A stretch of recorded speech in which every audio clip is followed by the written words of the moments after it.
It would, perhaps, be too optimistic to suppose that President Donald Trump has ever perused the famous treatise on war written by the ancient Chinese military strategist Sun Tzu. It is highly likely, though, that it has been read and studied by the increasing number of military officers Trump has appointed as White House advisors. Sun Tzu's The Art of War is listed on the U.S. Marine Corps Professional Reading Program and is recommended reading for all U.S. military intelligence personnel. Writing more than 2,500 years ago, Sun Tzu declared that all war is based on deception. Victorious warriors win first and then go to war, while defeated warriors go to war first and then seek to win. He will win who knows when to fight and when not to fight.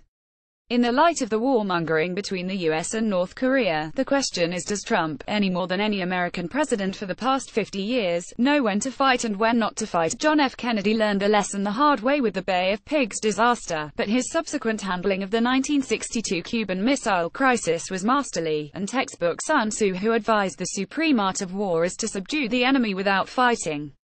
JFK prevented the installation of Soviet nuclear missiles in Cuba, just 145 kilometers from Florida, using little more than guile and bluster.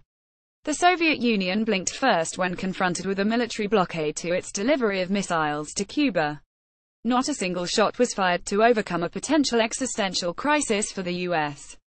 It is no exaggeration to say that the U.S. now faces a crisis of similar proportions as North Korea, and its clearly unhinged leader, Kim Jong-un, appear poised to launch a missile strike against the U.S. territory of Guam. Trump's threat that North Korea will be met with fire and fury is eerily similar to Harry Truman's Hiroshima warning in 1945 that the Japanese may expect a rain of ruin from the air, the like of which has never been seen on this earth.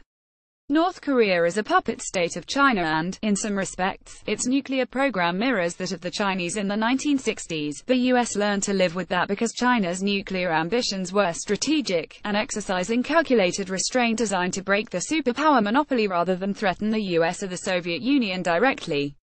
China is the main player in all this US-North Korea rhetoric, and Chinese leader Xi Jinping is probably the only one capable of reining in Kim Jong-un.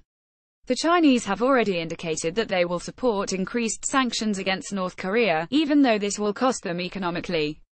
Xi Jinping has his own troubles trying to negotiate China's Himalayan border standoff with India, but assisting the US to help calm the Pacific region would increase his stature as a world leader. As a student of history, he, more than most, knows that there are times when, as Sun Tzu put it, you need to build your opponent a golden bridge to retreat across.